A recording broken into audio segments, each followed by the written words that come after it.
আসসালামু আলাইকুম রহমতুল্লাহ। বাংলাদেশ জামায়াতে ইসলামী জিন্দাবাদ।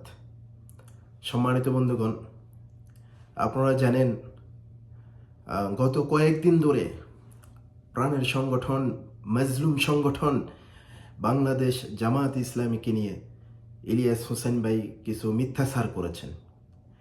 এক নম্বর হচ্ছে আমাদের আমিরে জামাতকে নিয়ে, 2 নম্বর প্রিয় ভাই ডক্টর শফিকুল ইসলাম মাসুদ ভাইকে নিয়ে, 3 নম্বর আমাদের প্রিয় নেতা ডক্টর সৈয়দ আবদুল্লাহ মোহাম্মদ তাহের ভাইকে নিয়ে।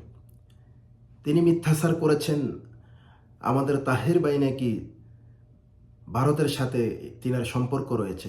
এটি সম্পূর্ণরূপে ভুল। আজ পর্যন্ত কেউ প্রমাণ করতে পারবে না যে তাহের ভাইয়ের সম্পর্ক ভারতের সাথে রয়েছে। স্বাধীনতার যুদ্ধের পর থেকেই বাংলাদেশ জামায়াতে ইসলামী সরাসরি ভারতের বিরোধিতা করেছে। ভারতের বিরোধিতা করার কারণে আমাদের কোরআনের পাখিকে ফাঁসি দেওয়া হয়েছে, আমাদের শীর্ষস্থানীয় নেতাদেরকে ফাঁসি দেওয়া হয়েছে।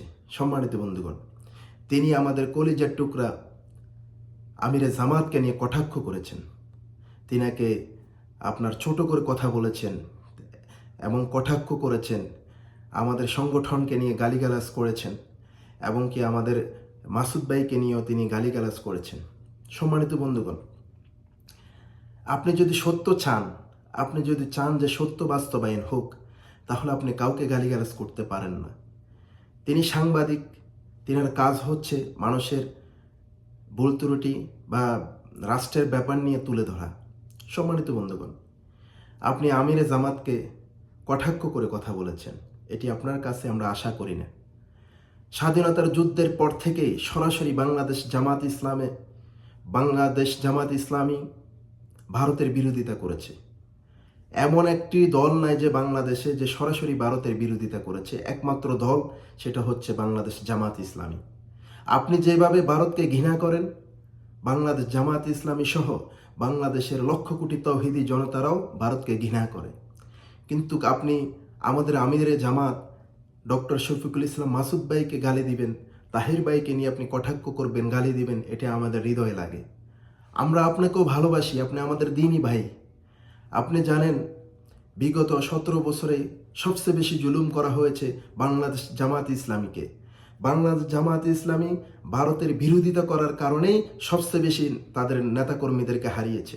আপনি মাজলুম সংগঠনের প্রতি এভাবে জুলুম করা আপনার উচিত হয় নাই। জামাত ইসলামীর কোনো কার্যকলাপে ভুল থাকতেই পারে, আপনি এটা ধরিয়ে দিন, কিন্তু এইভাবে আপনি কটাক্ষ করে সংগঠনকে আপনি গালিগালাজ করতে পারেন না। আপনি যেই হোক না কেন, কোনো সংগঠনকে আপনি গালিগালাজ করতে পারেন না। সম্মানিত বন্ধুগণ, আমি ইলিয়াস হোসেন ভাইকে বলবো, আপনি সন্তোষ শর্মার কথা বলছেন, তিনি তো ছিলেন সেক্রেটারি, তেনার সভাপতি ছিল, দুজনকে দাওয়াত দিয়েছে। এখানে এমন ব্যাপার নয় যে তিনাকে জামাত আগের চেয়ে চিনে, যে প্রথম থেকে ওনাকে চিনে, এইরকম কোনো ব্যাপার নাই। তিনাকে দাওয়াত দিয়েছেন, জামাত ভিন্ন ধর্মীয় একটি যেই প্রোগ্রাম করেছেন সেজন্য ওনাকে দাওয়াত দিয়েছেন। এখানে তো অন্য কোনো উদ্দেশ্য নেই। তিনি ভারতের বন্ধু, সেজন্য আপনার আক্রোশ থাকতে পারে। সরাসরি ওনাকে নিয়ে কথা বলতে পারেন, বাংলাদেশ জামাত ইসলামীকে নিয়ে আপনি বলতে পারেন যে ভাই, এটি আপনারা যে ওনাকে দাওয়াত দিয়েছেন দরকার ছিল না, উনি ভারতের সরাসরি এজেন্ডা বাস্তবায়ন করেন। হ্যাঁ, এটা সমাধান হয়ে যায়, আমরা আর কখনো দাওয়াত দিব না। কিন্তু আপনি একটি সংগঠনকে, যারা বাংলাদেশের স্বাধীনতা সার্বভৌমত্বের জন্য যাদের তাজা রক্ত বিলিয়ে দিয়ে ইসলামী ছাত্র শিবির জামাত ইসলামের অসংখ্য লোক আজকে জীবন দিয়েছে, আপনি এই মাজলুম সংগঠনের উপর জুলুম করতে পারেন না। সেজন্য আমি উদারত আহ্বান করি, আসুন ফিরে আসুন। আমরা যেভাবে এক কাতারে জুলুম অত্যাচারের বিরুদ্ধে কথা বলেছি, আসুন আমরা এক হয়ে যাই। আমরা ভারতের জুলুমের বিরুদ্ধে কথা বলি। আমরা কোনো মাজলুম সংগঠন জামাত ইসলামীকে কটাক্ষ করে, যারা বিগত সরকারের আমলে জুলুম নির্যাতনের শিকার হয়েছে, এরকম কোনো সংগঠনকে ছোট করে আমরা কথা না বলি। আমরা জুলুমের বিরুদ্ধে কথা বলি, ভারতের আধিপত্যের বিরুদ্ধে কথা বলি। আমরা ঐক্যবদ্ধভাবে, সংঘবদ্ধভাবে বাংলাদেশকে একটি সুন্দর দেশে আমরা পরিণত করার জন্য চেষ্টা করি। ইনশাআল্লাহ আসুন আগামী দিনে বাংলাদেশকে একটি সুন্দর দেশে গঠন করার জন্য আমরা ঐক্যবদ্ধভাবে কাঁধে কাঁধে মিলে কাজ করি।